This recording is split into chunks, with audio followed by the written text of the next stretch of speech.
హరే శ్రీనివాస. కార్తీక మహాపురాణము 22వ రోజు. పురంజేయుడు కార్తీక పౌర్ణమి వ్రతము చేయుట. మరలా అత్రి మహాముని అగస్త్యునికిట్లు చెప్పదొడగెను.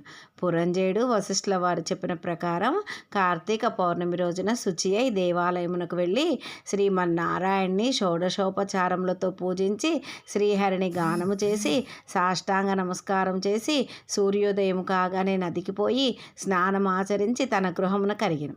అట్టి సమయంలో విష్ణు భక్తుడగు ఒక వృద్ధ బ్రాహ్మణుడు మెడ నిండా తులసిమాలలు ధరించి పురంజయుని సమీపించి, రాజా విచారింపకము, నీవు వెంటనే చెల్లాచెదురైన నీ సైన్యమును కూడా తీసుకొని యుద్ధ సన్నిధుడై శత్రురాజులతో పోరు సలుపము, నీ రాజ్యము నీకు దక్కును అని దీవించి అదృశ్యుడయ్యాడు. ఇతడెవరో మహానుభావుని వలెనున్నాడు అని ఆ వృద్ధుని మాటలు నమ్మి యుద్ధ సన్నిధుడై శత్రురాజులతో ఘోరంగా పోరాడెను. దెబ్బతిని క్రోధంతోనున్న పురంజయుని సైన్యము ఆ దాటికి తట్టుకోలేక శత్రురాజుల సైన్యములు నిలవలేకపోయినవి. అదీను కాక శ్రీమన్నారాయణుడు పురంజయుని విజయానికి అన్ని విధముల సహాయపడెను. అంతయు శ్రీమన్నారాయణుని మహిమే కదా. ఆ యుద్ధంలో కాంబోజాది భూపాలురు ఓడిపోయి పురంజయ రక్షింపుము రక్షింపుమని కేకలు వేచి పారిపోయిరి. పురంజయుడు విజయము పొంది తన రాజ్యమును తిరిగి సంపాదించెను. శ్రీమన్నారాయణుని కటాక్షమునకు పాత్రులైన వారికి శత్రుభయం కలుగుతుందా? విషము త్రాగినను అమృతమే అగును. ప్రహ్లాదునికి తండ్రి విషాన్ని ఇవ్వగా శ్రీహరి అని ప్రార్థించి త్రాగక అమృతమైంది కదా. శ్రీహరి కటాక్షం వలన సూర్య చంద్రులు ఉన్నంత వరకును ధ్రువుడు చిరంజీవియే కదా. హరినామస్మరణ చేసిన వారికి శత్రువులు మిత్రుడగును. అధర్మము ధర్మముగా మారును. దైవానుగ్రహం లేని వారికి ధర్మమే అధర్మం అగును.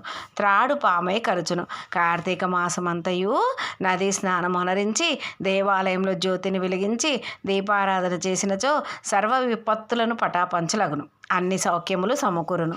విష్ణు భక్తి కలిగి శ్రద్ధతో ఆ వ్రతం ఆచరించు వారికి ఏ జాతి వారికైనా పుణ్యము సమానమే.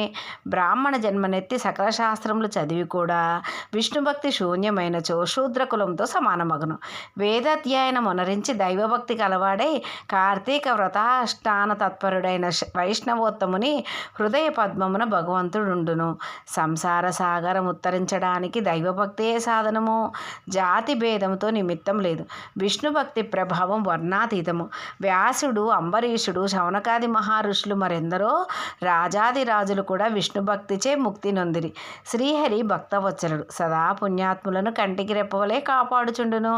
ఎవరికైనాను శక్తి లేని ఎడల వారు తమ ద్రవ్యమును వెచ్చించి అయినను మరి ఒకరి చేత దాన ధర్మములు వ్రతములు చేయించవచ్చును. శ్రీహరి భక్తులు అన్యోన్య సంబంధికులు. అందువలన లోకపోషకుడకు భక్త రక్షకుడైన ఆదినారాయణుడు తన భక్తులకు సదా సంపదలను నొసిగి కాపాడుచుండును. శ్రీమన్నారాయణుడు సర్వాంతర్యామి.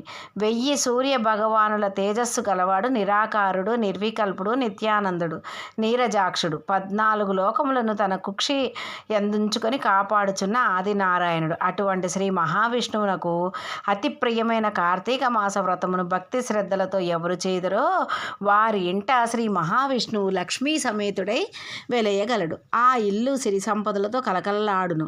కార్తీక మాసంలో శుచి అయి పురాణ పఠనం చేసినచో పితృదేవతలు సంతసించెదరు. వారి వంశంతయు తరించును.